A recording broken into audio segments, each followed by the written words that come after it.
Hi guys, I hope you're all doing as well as can be today. So today I thought I'd talk about some POTS treatments and tips that have been helpful for me. Taking the good with the ups and downs.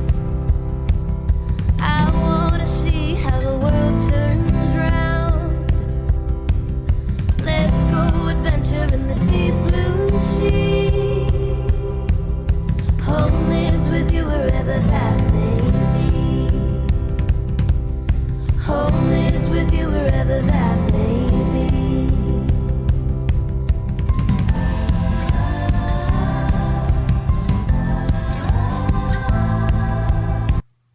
POTS, or postural orthostatic tachycardia syndrome, is a condition of the autonomic nervous system. The autonomic nervous system is what controls all the functions in your body that you don't think about, such as breathing, heart rate, digestion, blood pressure, sweating, eyesight, hearing, urination, things like that. The autonomic nervous system is basically the pilot of your body. So as you can imagine, the pilot flies the plane. So the autonomic nervous system drives your body. It controls the functions that you don't think about. So when the autonomic nervous system is impaired, none of those things are going to be working properly. Although POTS is a nervous system condition, it affects the heart more than any part of the body. The main characteristic symptom of POTS is a high heart rate, also known as tachycardia, and this generally increases by 30 beats or more when you stand up. So a POTS patient going from laying to standing, their heart rate will shoot up 30 beats or higher. Common symptoms of POTS are high heart rate or tachycardia, arrhythmia, palpitations, chest pain, dizziness or lightheadedness, especially upon standing, fatigue or exhaustion, cognitive dysfunction, also known as brain fog, digestion problems like nausea, sweating problems like sweating too much or not being able to sweat at all, urinary problems like not being able to go pee or going too much, seizures, fainting, going into shock, low blood pressure spells, high blood pressure. But unfortunately, it causes a lot more symptoms because it is systemic and the autonomic nervous system controls so much in the body. I've had POTS for about 8 years, a little over 8 years, but I actually believe I've had it longer. It just took a long time to diagnose. So I first had POTS, I believe when I was 18. That was the first time I fainted and noticed POTS symptoms, but it kind of went away and then came back in my early 20s when I was about 23, 24. That's when it got really bad. It actually took about 7 years before I got POTS diagnosed because of the lack of knowledge of POTS in the medical community. Me nor my doctors didn't know what I had. They didn't know what was going on with me. So it took going through several doctors before I found one who was familiar with POTS, and she diagnosed me with a poor man's tilt table test, where my doctor tested my vitals, my blood pressure and heart rate, going from laying down to sitting to standing, and she measured the differences between the different positions. This poor man's tilt table test, along with my symptoms, were enough to diagnose me originally. But more recently, last year, I went through a series of autonomic tests to have POTS officially diagnosed. And I found out my POTS is pretty severe. Fortunately, last year I found a wonderful POTS specialist who's one of the best in the country, and he was able to get my POTS under control for the first time in years. So I had to take a series of grueling tests, including an actual tilt table test, where they strap you to a table and they move your body like 90 degrees and then, is it 180? I think they stand you upright for 10 whole minutes, strapped up to the table to see how your blood pressure and your heart rate and your oxygen reacts. I had that. I had other autonomic nervous system tests like the Valsalva breathing test, which was not fun. I passed out during that test, although for some reason I didn't pass out during the tilt table test. I got lucky there.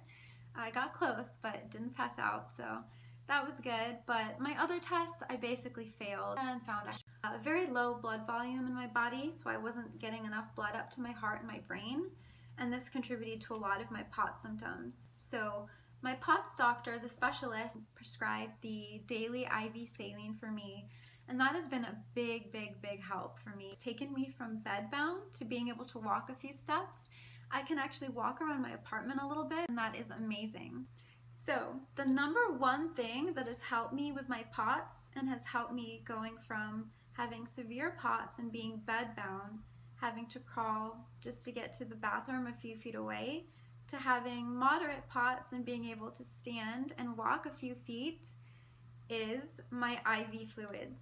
I was getting really, really sick and really weak. I was declining very fast before I got my IV fluids 6 months ago. I don't know where I'd be today without them, so I'm extremely grateful to my doctor and to my medical team for prescribing me this and for my insurance for covering it. It's been a huge, huge, huge help. I can't stress enough how much it's helped me and the freedom it's given me. It's been such a blessing. It feels amazing to be able to walk a few steps. It's not like a cure, but it's a big difference, and it means the world to me.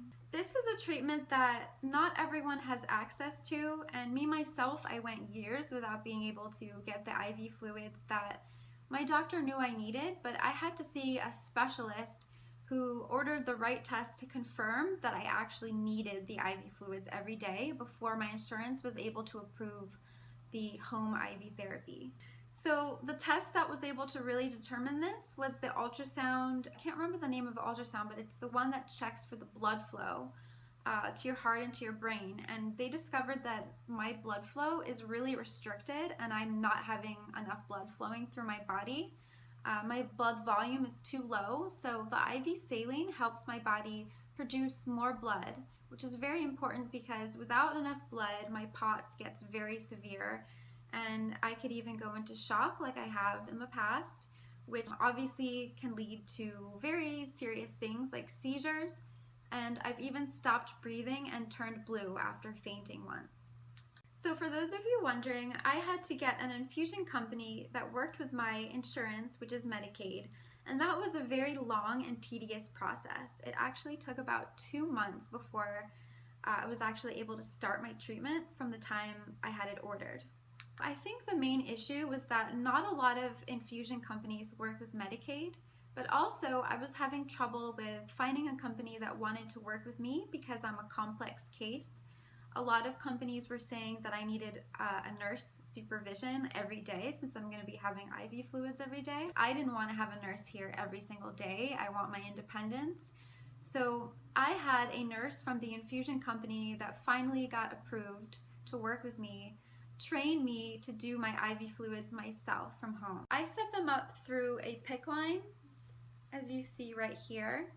I had a port, but unfortunately that turned septic and I had to get it removed since it was infected. They had to remove this port and place the PICC line, and I have now had the PICC line for 6 months now. So I've been getting my IV saline from home every single day for 6 months. And I also take it out with me when I have doctor's appointments or medical appointments at the hospital. I just throw it in my backpack, and I'm going to show you. I put my IV bag along with the pump, the Curlin pump, which is the machine that pumps the fluids and allows me to take it on the go. Before I had the pump, I had a gravity bag, which was just the IV bag hanging down, and gravity would help it to drip.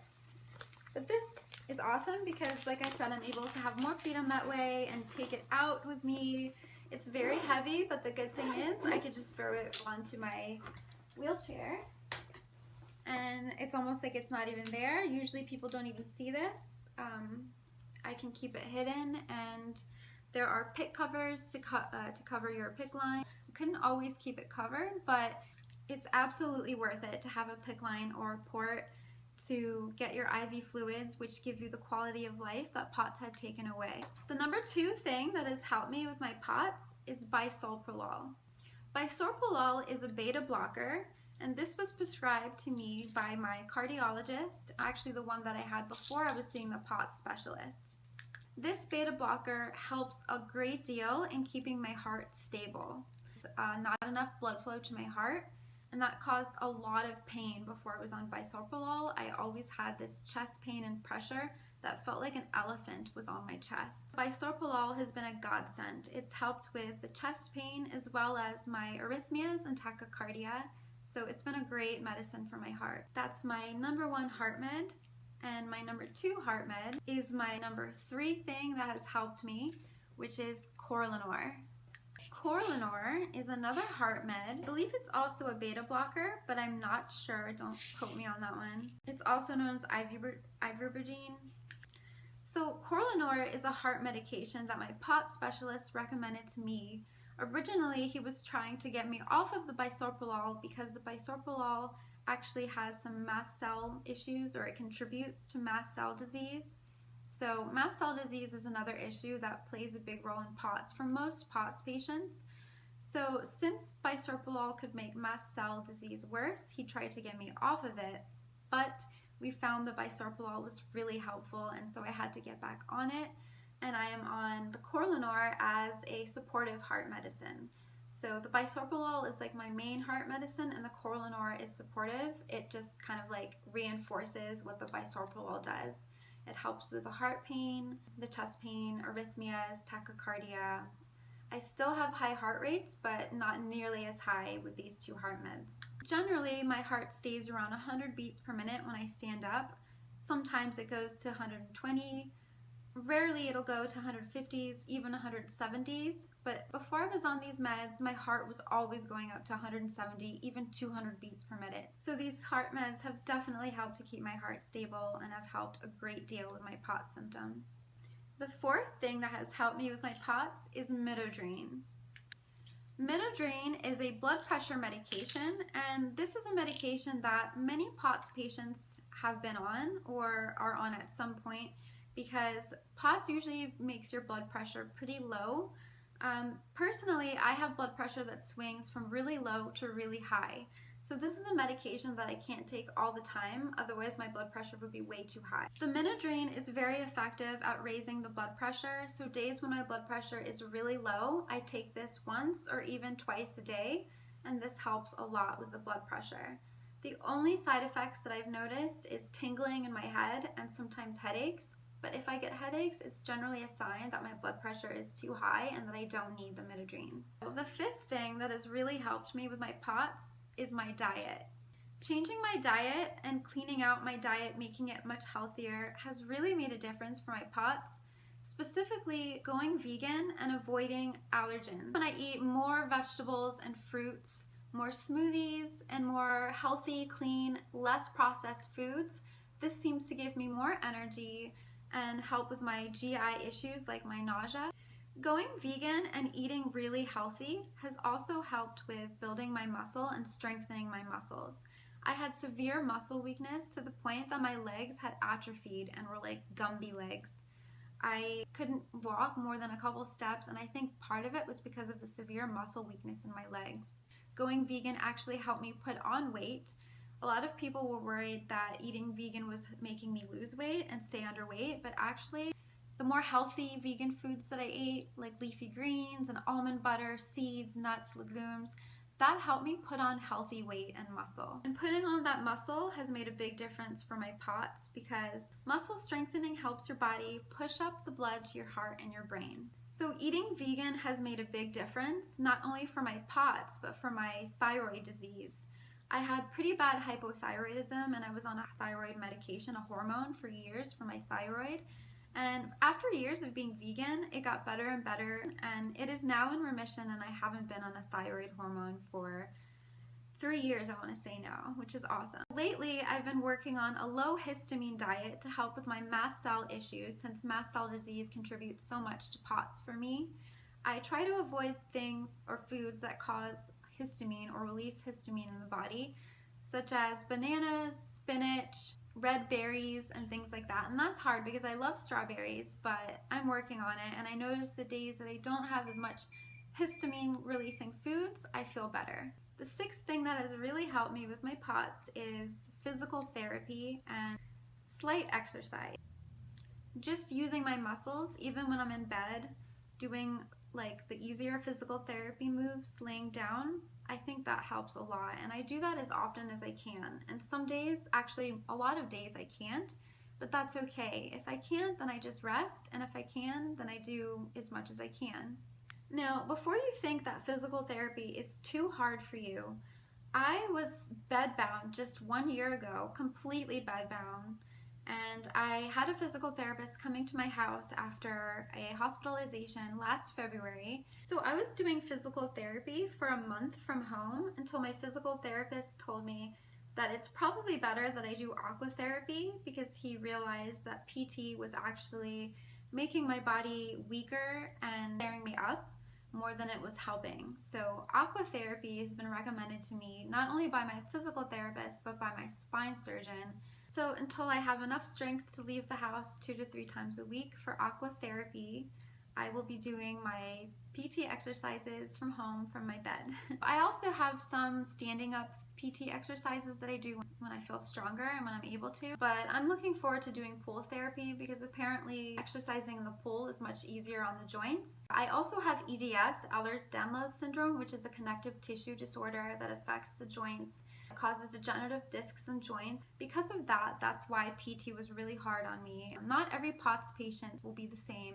A lot of POTS patients have EDS as well. It's something that's comorbid illness, so it's found very often with POTS. So people who have POTS and EDS, it's going to be harder for you to exercise, but it's very important that you do whatever you can.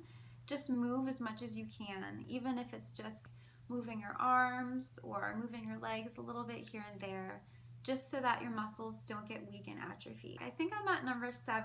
This one and the last one are basically just reminders for every POTS patient, because I'm pretty sure if you have POTS, you already know to drink plenty of water and take plenty of salt. Now, I have a recommended dosage of 10,000 milligrams of salt per day for my POTS. That might be different for you, but generally every POTS patient needs a lot of salt. So get it anywhere you can. Add it to your food, take salt capsules. Days when my blood pressure is really low, I'll take salt and that helps a lot. Sometimes I prefer to do that than midodrine because it doesn't have side effects. So salt, salt, salt, and water, water, water are my last 2 tips. I drink about a gallon of water a day, at least a half a gallon of water. It's a lot, but it's very important because dehydration is a big problem with POTS. Even with my 2 liters of IV fluids every day, I still get dehydrated and need a lot of water. Of course, there are days that I'm too nauseous and I'm not able to drink as much because of gastroparesis and other stomach issues. But I have, thankfully, the IV fluids to fall back on those days. And when I do drink, when I'm able to drink on those days, I try to drink things with electrolytes, coconut water, or Gatorade type drinks. That is really helpful. And you can make your own electrolyte drinks too. To do that as much as you can, electrolyte drinks and water, water, water, as much as you can. Don't ever underestimate the amount of water you need. It's never enough. Sometimes I think I'm drinking enough water, but no, I never drink enough water. I'm always thirsty and dehydrated, especially for the POTS patients out there who do not get IV fluids every day. It is extremely important to get your water. As much water as you can tolerate, especially in the warmer and summer months. That's when your body is going to be more dehydrated and your blood pressure is most likely to drop even more. My final helpful tip for POTS is compression socks. Compression socks are very helpful for raising your blood pressure and for keeping the muscles tight and pumping blood up to your heart and to your brain. Compression socks come in different strengths. I like the medium to strong ones. I forget the number, but just look for compression socks online. I'm sure there's a lot cuter ones than this now. I have had these for years. They're pretty, to be honest, they're pretty uncomfortable, but on days that my blood pressure is really low, they help a lot. Especially if I'm gonna be on my feet or standing, this is very helpful. And if I have to fly for whatever reason, which is very hard for me, but if I have to, I definitely can't go on a plane without compression socks. So if you're gonna fly and you have POTS, try to get yourself some compression socks. It'll really help. So to review my helpful tips and treatments for POTS, number 1 was IV saline, 2, the HeartMed bisoprolol, 3, the HeartMed Corlinor, 4, the blood pressure med midodrine, 5, a healthy diet, 6, PT or exercise as much as your body can tolerate, 7, a lot of salt, 8, a lot of water, and 9, compression socks. Before taking any medical advice, please talk to your POTS doctor and your medical team to talk about a treatment plan that would be best for you. I really hope these tips are helpful for you. For me, it made a big difference in my quality of life. It hasn't been a cure by any means, but it's definitely helped me a lot, so I hope it'll help you. So these are the things that have been most helpful in getting my POTS from severe to more moderate and giving me some quality of life. Of course, a good medical team and a good neurologist or cardiologist who specializes in POTS, or at least is familiar with it, is very important. Trust me, they're out there. You might have to dig, you might have to travel, but please get yourself a good doctor because that makes the world of a difference. And never stop advocating for yourself and for the treatments that you need. If your doctor thinks that you don't need something, go to a different doctor and make sure you get the right tests to help you prove that you need what you think you need. Alright guys, that's it for today. Thank you so much for watching. I hope these tips will be helpful for you.